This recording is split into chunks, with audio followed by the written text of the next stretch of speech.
Welcome to A View from the Summit, where we explore the unique relationship between humans and animals. Whether it's an Olympic partner or couch buddy, a working companion or unique pet, a world champion, or someone you think the world of. Join us for a look at animals in our lives. Brought to you by Summit Animal Health.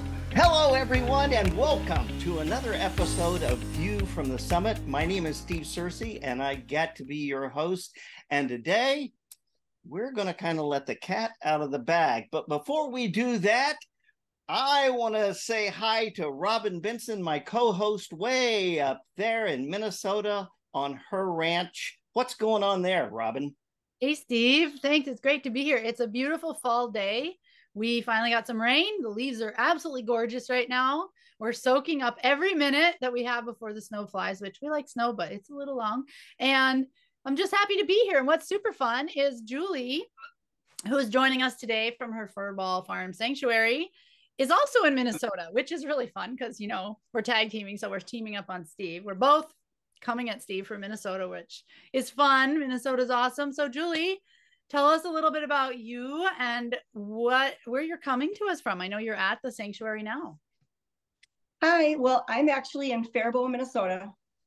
So I'm southern Minnesota, about an hour south of the cities. And I'm at the property of Furball Farm Cat Sanctuary that started in 2016. And we're a sanctuary for feral cats. And this is really interesting. I want you to tell me, because Julie and I had a great time talking the other night. Tell us about how this started and how your husband didn't know anything about it. Well, so we purchased this property mainly because my husband is in the restaurant business, and we had purchased a building that was going to be a restaurant. And so we were looking around for a place to store restaurant equipment and plow trucks and stuff. And we saw this farm, and I was with another organization called Last Hope. And I saw all these buildings, and I saw his garage that had a heat source.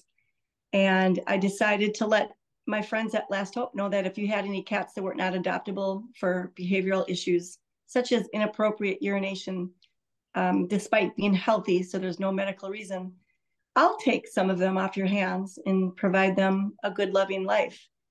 And did not know where it would take me. And I started accumulating cats in my husband's garage. And when I had like 25 of them, you know, my husband's the business mindset. He's like, honey, I think you better get your 501c3 because I see where this is going. And that's pretty much how it all started.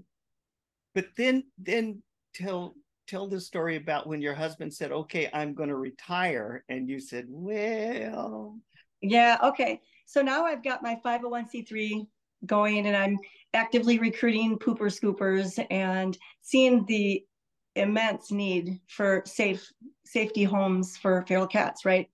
So I'm working with all these rescues, working with the Humane Society's animal controls, and, you know, 4 years go by, and my husband's ready to retire from the restaurant world. And I'll never forget, it was probably 2 years ago. He's like, honey, I've made the decision. It's time to retire and enjoy the fruits of my labor. And I was like going, oh dear, he doesn't know that I've got like 200 cats. And so I had to let him know, honey, I kind of have a lot of cats. I don't know that I can retire. And it was actually kind of funny. But we had to figure this out. How can I be here and there? And God has laid the groundwork. It actually has worked out. That's fantastic. And so today, if you had to count the tails and the ears, how many would you have? So if you watch any of our social media platforms, we say we have 350 give or take. However, there have been a couple of cases where we have been called to go into a situation where it's basically a hoarding situation, for lack of a better term. So we'll say that we have 350 cats plus 55 that we got from 5 miles away. So 350 plus 55 is still 350 to us. We need to help. And the one good thing about that is when we do help out, a lot of times we're able to rehabilitate those cats and move them out. So it's not like we're always here and then we take another 10 cats and another. So it's not like that. So we're able to adapt a lot out. We do really well at adapting out. So as an animal person, we run a working cattle ranch. We have goats, we have chickens off and on. We're in a non-chicken phase, but chickens usually. Cattle, horses, dogs, cats, a cat, one cat. Tell me about, I mean, we've trained animals all our life. How do you take that many cats, however many, over 300, and work with them if they're feral, which means, you know, they're hard to manage, handle. What's the process that you guys go through to actually get them manageable, handleable, friendly, where you can actually adopt a cat out? I mean, it could be kind of challenging, right? Cats have a mind of their own. It can be years. It can be years. And that's why we're not a rescue. We're a sanctuary. We're not a shelter because we're not temporary. We're forever. So when we take in a feral cat, the first thing you need to do is establish trust. They have to trust that you're not going to hurt them. When we get our feral cats in, they come to us in a live trap. They are so afraid of humans. They want nothing to do with us. They're fully vetted. So on intake, they are spayed or neutered. We test for feline leukemia and FIV. They are vaccinated. We always treat for intestinal parasites and fleas, ticks, mites, whether or not we see it, because you can't really get a good grasp on this animal that's lived outside, especially if you until you sedate them. So right when they come in, we have them treated for everything. So once they've been vetted, we kind of go with our gut. Is it best to put them in an isolation room until they decompress? Over the 7 years that we've been doing this, the truly feral cats, they want to be with other cats. It's the coolest thing. There have been visitors that have been there when we have released feral cats, and we release them to go under the toddler bed so they can hide. And so for me, the biggest help that we can do for these feral cats is to leave them alone. We release them in the sanctuary. They always find their favorite spots. So for example, we took in a very, very feral cat. We got him about 10 days ago, and his ears are horrible. He's at least 5 to 8 years old, and his ears are pretty much frostbitten off. Major infection, wasn't neutered. Here's the problem. Our veterinarian said his ears are so bad that they need to be treated in 1 week. You can't touch this feral cat.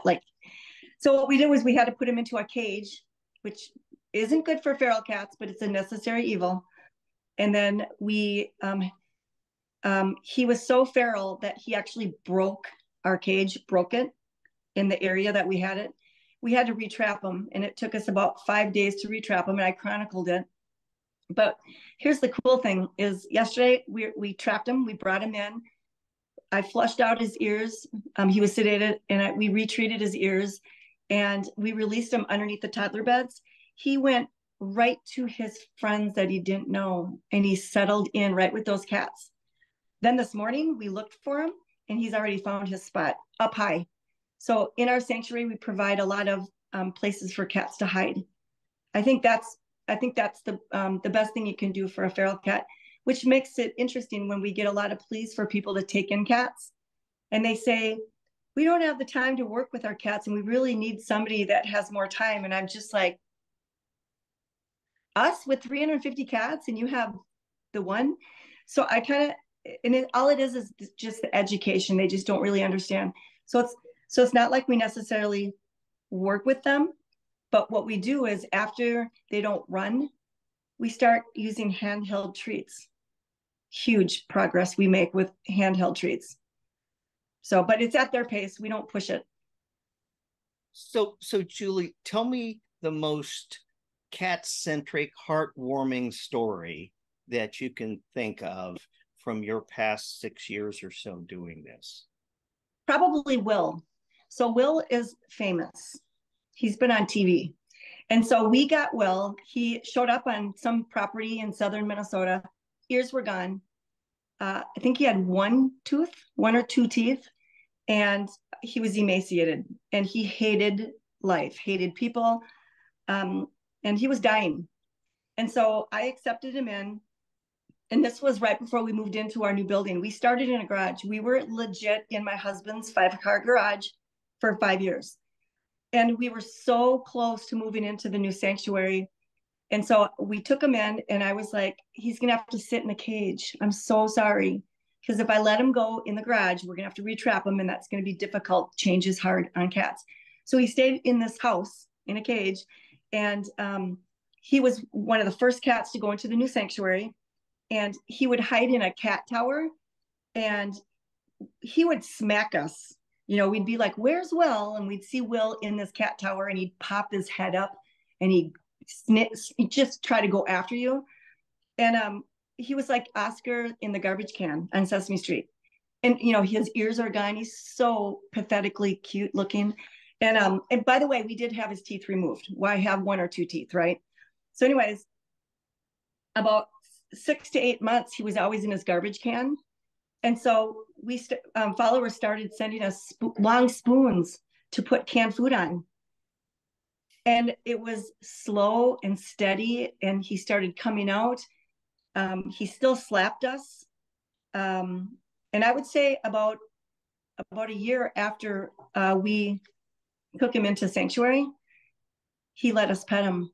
And he is absolutely wonderful. He had a miraculous change, I think.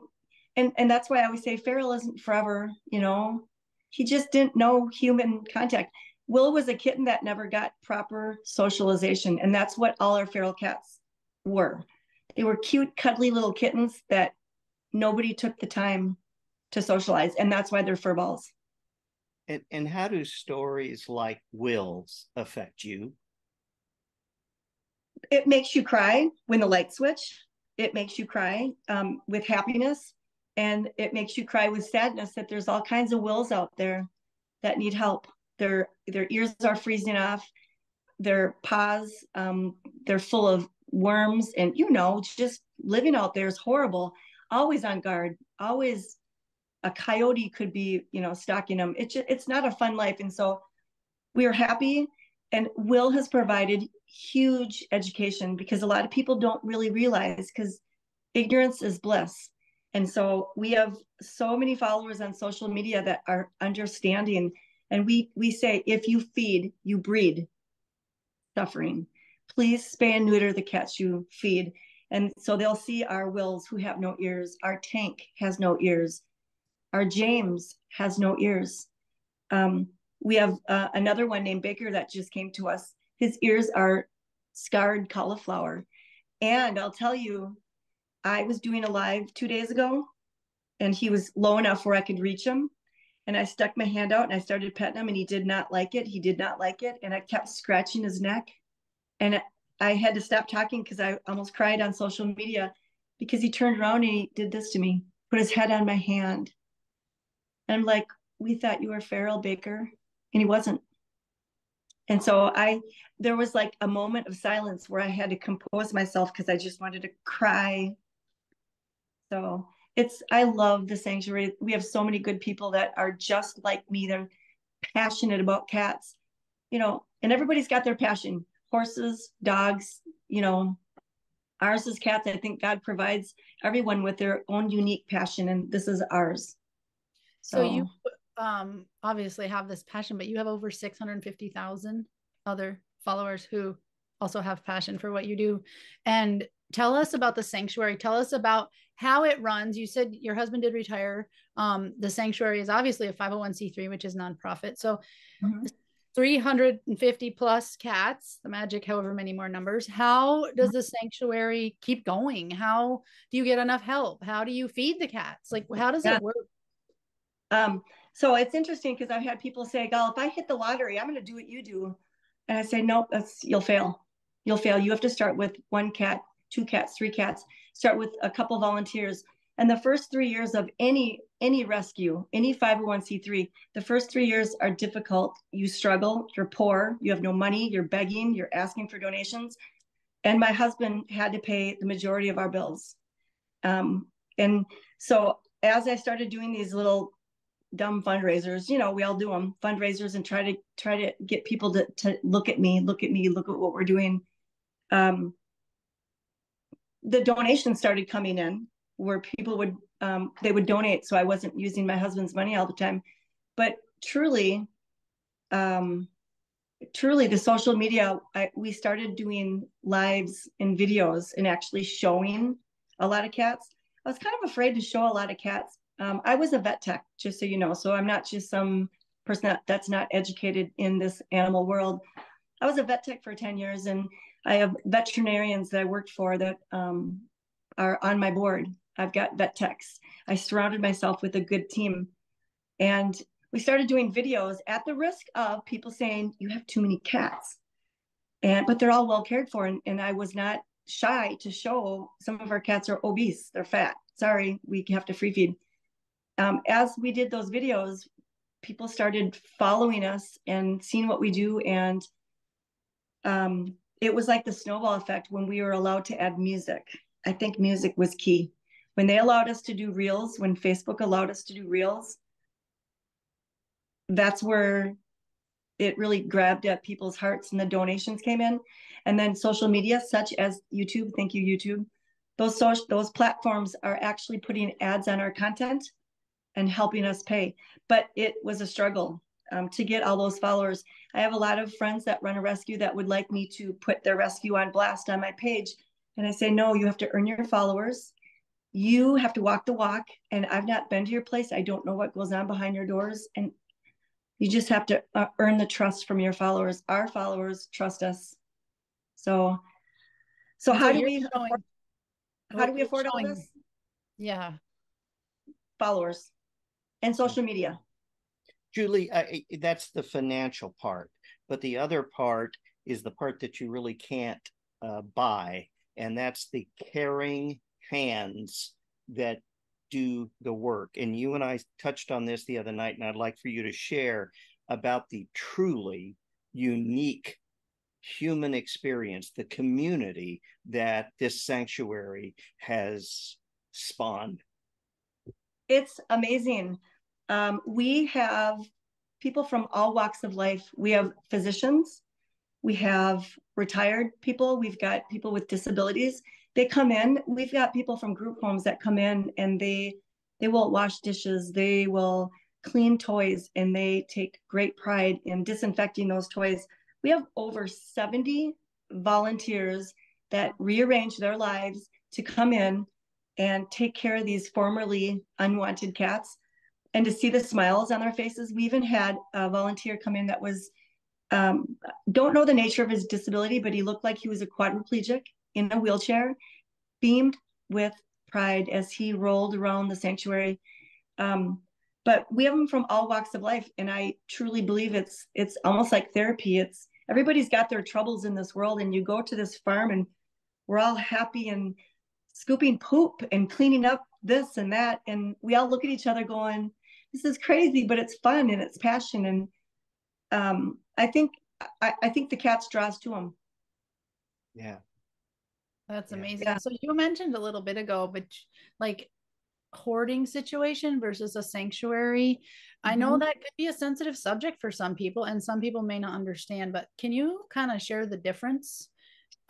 Yes. So people, because it is, like you say, an education piece, and you are very real about what you educate from an educated background. Right.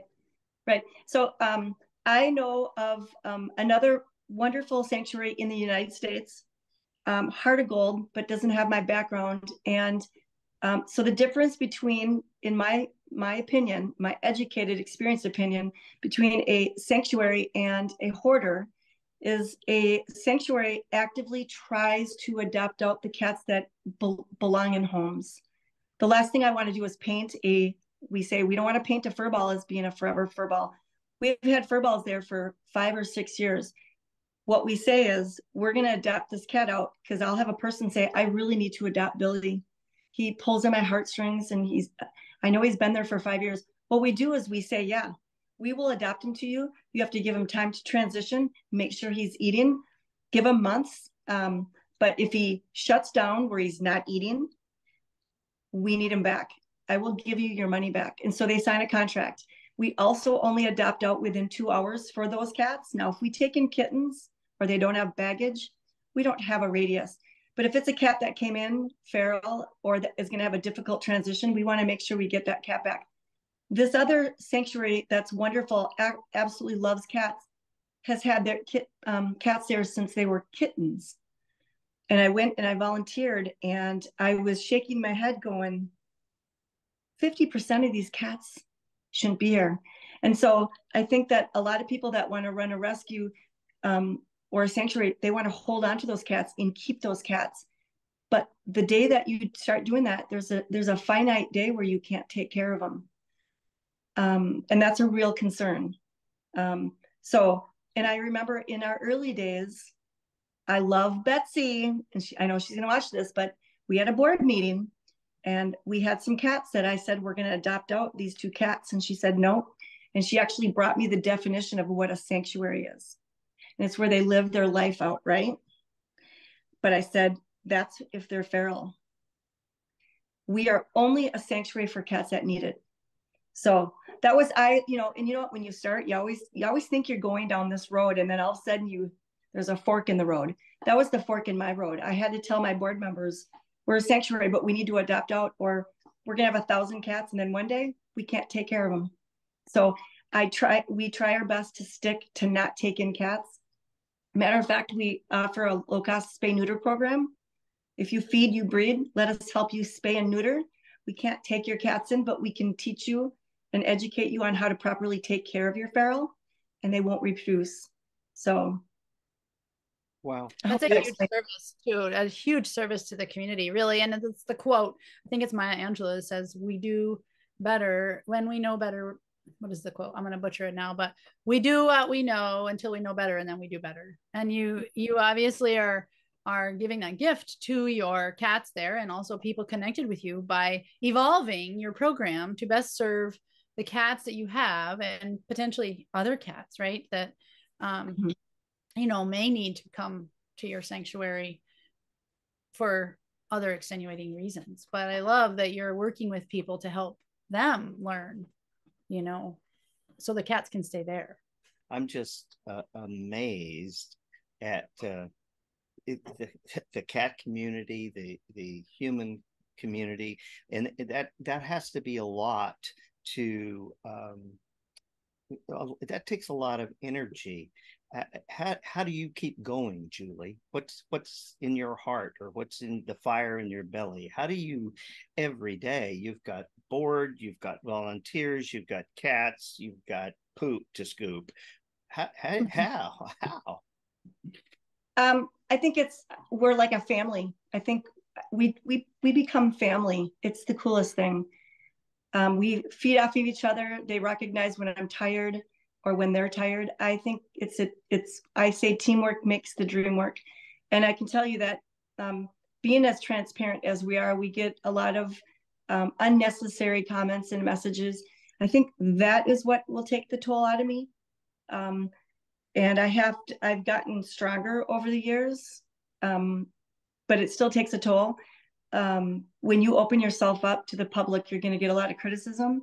And when you are doing your best, like, I don't think we can do any better. It hurts for somebody to say, you could do better. Well, if we can you help us? Somebody made a comment because we had to shave a cat that was found. He's old. He's got cataracts. He was one big matted shell. And so we shaved it, and I brought him to the vet yesterday, and they removed most of his teeth. He's old. And they shaved the rest of his body because he was so badly matted. So we have him in the laundry room where it's warmer, but somebody was saying, not happy that we shaved him so he'd look cute. We didn't shave him so he'd look cute. He was completely matted. And then they made a comment, you should put that cat needs a sweater. And so I went on my own Facebook page and went to that comment, and I said, oh, thank you so much. Let me know when to expect the sweater for him.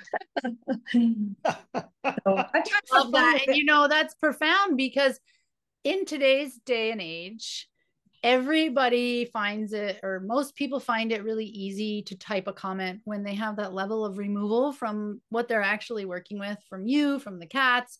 They're somewhere at their keyboard or on their phone somewhere in the world that, you know, not connected. But I love how you have it. I mean, of course it hurts. We're human. You care deeply about what you're doing, and obviously making the best effort possible to take the utmost care, but relating in a real way, being real. I think that's a huge part of your success, because for people to find a group, a community with the energy you have that's really created a movement, right? That's real. People long for community. That's our human condition. People long for real. People long for connection. And you're providing that. You're also providing, I mean, connection, community. It's like a family, like you said. It's not always all sunshine and roses. Sometimes there's pieces that are maybe not so shiny and sweet, but are necessary. And kudos to you for keeping it real, keeping it kind, and doing your best to share with people that, you know, this is reality. Because I think a huge challenge we have, and I'm in the animal world in a different way, but people have a utopian opinion of animals. It's a hubristic opinion, and not to be too philosophical, but they think an animal is a person, right? And they're not people. A cat is not a human. The cat's instincts are not the same as a human. They're, you know, you can educate me more, but they're a predator animal in the wild, you know, but cats are not designed like humans. And to put human emotions on an animal like that is, it's great that you're educating in a real way. And I really thank you and appreciate that, because it helps people a lot to understand it's not a cartoon. It's not a movie. It's not, you know, a fantasy, that you're dealing with real life animals with a real life set of issues that you're working on their terms. You're helping them in a way that serves them, and doing your best to take yourself and your emotional attachment out of it so that you don't hinder their progress. And that's really admirable, Julie. Oh, thank you. Yeah, we say we make lemonade out of lemons, because all of our cats were lemons. Rescues didn't want to take them, and I understand. So we're really good at making lemonade, and you're right. A lot of people will project their human emotions and say, "Why did you name that cat Fatty?" And I didn't name the cat Fatty, just so you know. The cat came in, and it's Phatty, Fatty. Fatty loves her name, but new people will come on, and you know, we'll be like, "There's Fatty, and she has a plump girl," but they actually get mad that we call this cat Fatty. Like, this cat knows what fat means. Stop projecting your emotions. Right. Well, you know, Julie, we cannot knit a little sweater for your cat. But I shared with Elisa Farmer, the president of Summit Animal Health, that you were going to be on. And she asked me to do something. She would like to adopt 10 of your cats that have mobility issues. And we have a feline product called Lift that helps animals with inflammation, joints, stuff like that, that really does wonderful things. And they would like to adopt 10 of your cats and provide that product for them for now on. So they would send us products for us to give to these cats in our sanctuary, right? That is correct. That's perfect. I was going, oh dear, we don't have a lot. No. These are cats. In fact, I can provide you with information from a cat vet down in Florida that she uses this for mobility issues. She also uses it for urinary tract stuff. That's a blessing. Oh my gosh, that would be so amazing. But the company would like to take care of 10 of your cats with the Lift product. Wow, I'm humbled. I'm humbled. And also, Elisa would love to talk with you sometime, because she knows about what you do from your social media. And I said, I bet we can arrange that. That'd be amazing. What a great connection. Yeah. So you can look forward to that, and we'll get your address and everything like that. You really are, you know, we Robin talked about the realness, and I have to agree with her. I'm sure that's what people, they feel safe, They don't have to put on. You're my good friend now, whether you know it or not. And I'm sure that's the way most people feel when they meet you. So we really appreciate you coming on today. Thank you. I'm so glad that I'm glad you texted me. I am too. It's so great to be able to connect and hear your story. Maybe we homeschool. You're 6+ hours south of us, but maybe we could take a field trip one day and come see. My daughter's an animal nut, which is one of the reasons we have this life. But before we wrap up, how can people connect with you, Julie? On your social media, you mentioned a lot of different channels on your website. If people want to donate, if people want to volunteer, how can people connect with you and your Furball Farm Sanctuary? All of the above. Our website has all the links to everything. Our wish list, our needs, our exciting news. Right now, we're adding about 10,000 square feet for our cats right now. And so you know how it's been raining the last couple of days? It's pushed us back because it's an outside area that's fully enclosed and we're doing pavers and stuff. But I know that delays are part of the plan. So, but everything is on our website, and we're pretty much on all social media. We also have a live stream that's 24/7, and there's multiple cameras. People they babysit my cats at night, and I say, make sure you guys hop onto Twitch and babysit for me and let me know who peed on that window or got into the paper towels. You know, it's the coolest thing. It's like a family. They are our babysitters.